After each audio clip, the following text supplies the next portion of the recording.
is then spinning in front of us the brand new Bugatti La Voiture Noire. It was revealed by Stefan Winkelmann, but this is a car that pays tribute to the legendary missing Bugatti Atlantic. So going way back, Jean Bugatti, son of Ettore Bugatti, was the designer of the Atlantic, his favourite of all time. 3 of the 4 that were built survived to this day. The 4th, on its way in the wartime going to Bordeaux, went missing and has never been found. This is now the reincarnation, you could say, of La Voiture Noire, an ultimate grand tourer, and as it's spinning around in front of us, look at the proportions of this car, long, low and sleek. That tail light though, as it's spinning to the back, have a look at this. So it's powered by the quad turbo 8-litre W16 with 1,500 horsepower, 1,600 Newton meters. But look at this, look at the way the roofline swoops down towards that rear. You have the shaped tail light running the full width and more, and then down at the very base, 6 exhaust tailpipes. Tribute there to the W16 engine that's inside this car. But basically it's a reincarnation, an extended chassis, a new look, a new shape, a new windscreen, effectively a new car, but a special project, a one-off that Bugatti have created, and it is beauty. The wheels, not necessarily my favourite, the way they're painted onto the tyres as well, no doubt very, very big brakes for the stopping power that the car will need. Painted in black under the lights, hard to see some of the details from here, but we will head onto the stage and have an up-close look at this very shortly as well. You can see some of the distinct styling cues, that centre line that's become a big thing across Bugattis, running the full length of the car, going up over the bonnet, across the roofline towards the rear wing.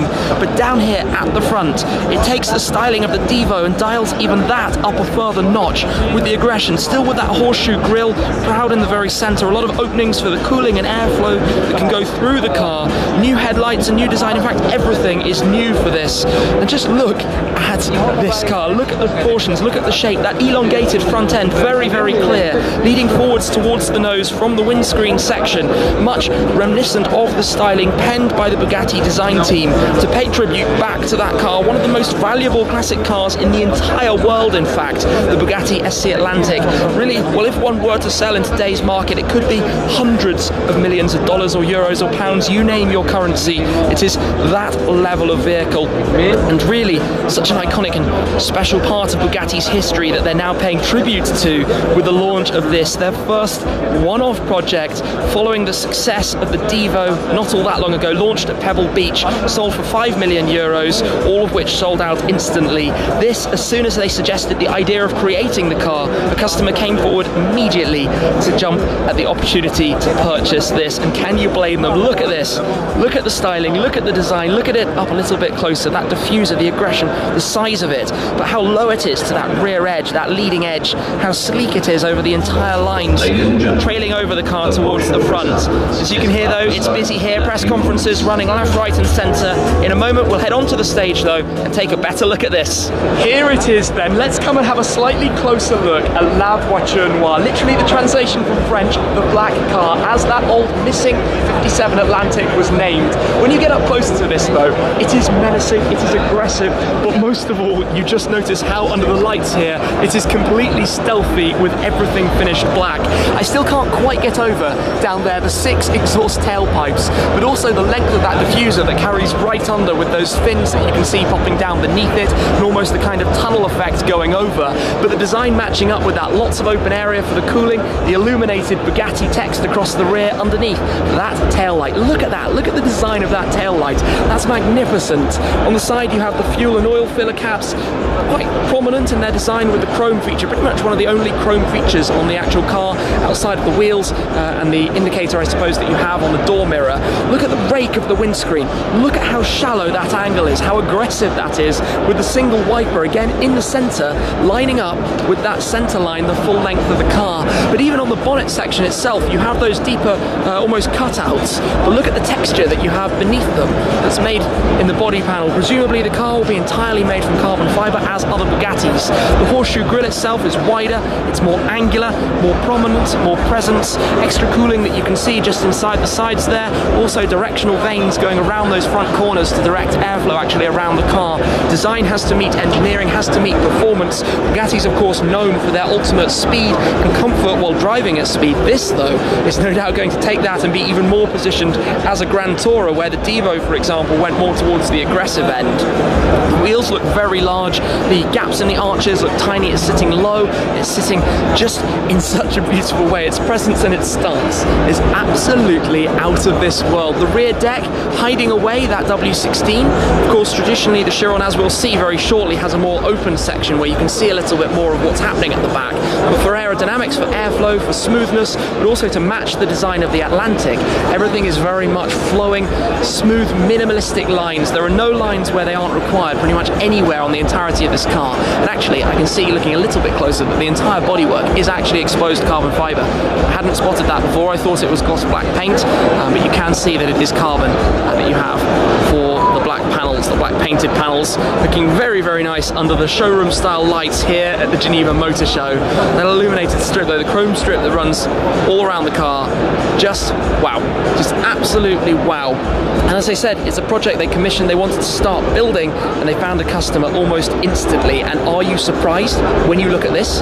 Is it surprising that a customer came straight forward, even considering the price tag, 16.7 million euros. This, of course, is a model, it's not the final car, so it doesn't have an interior that we can explore, but Bugatti are famed for their comforts, for the luxuries of their interior too, so no doubt that is going to be very, very special. But I am just, well, in awe, taking this in as it spins around on the stand in front of us here, straight after the covers are pulled off for the very first time, and it is launched on the show floor of the 2019 Geneva International Motor Show. What a car, and what an opportunity to see it here first. Let's explore further here on the Bugatti stand, a substantially larger stand than in previous years, where we also have the Bugatti Devo, and over on the other side behind the crowd, the Chiron Sport 110 years of Bugatti anniversary car. But to focus on this, the launch specification of the Devo, the car that I had a first look at when it was presented at Pebble Beach last summer out in California. They're only building 40 of these in total at a cost of 5 million euros net of taxes as well. But you can get a sense of this car's purpose just by looking at it. It's based on the Chiron, so we have the 8-litre quad-turbo W16, 1500 horsepower, 1600 newton meters, those ginormous numbers, but with entirely new bodywork, all carbon fiber, but radical, aggressive design. And some of the cues of this you can also see carrying through into La Voiture Noire. You still have that center stripe. In this case, you have the shark fin style running over the engine bay towards the rear. Down here at the back, some exposed carbon fiber, the blue, traditional blue colors of Bugatti. Take a look at those tail lights. Look at that, absolutely incredible. Down at the diffuser, large dual-sided diffuser surrounding that new exhaust tailpipe style there in the middle as well. And coming through, just to show you a bit of the interior of this car, it's different from left side to right side to really give it a focus on the driver, the dynamics of the driver. And it won't be a surprise to you to hear that they sold out all 40 of these before the car was even shown for the very first time. Around at the front, a distinct headlamp just in front of those fender louvres, and then coming down towards the front grille, this you can spot is the same accentuated width that we've seen on La Voiture Noire, the new car as well, and again the aggressive styling, the sharper, more angular edges and shapes. But this is where you can see how the new car has a much more elongated front end through the use of an extended chassis and also a raked windscreen that on this is more familiar from the Chiron and the general shapes that we saw on the Bugatti Veyron that came before that.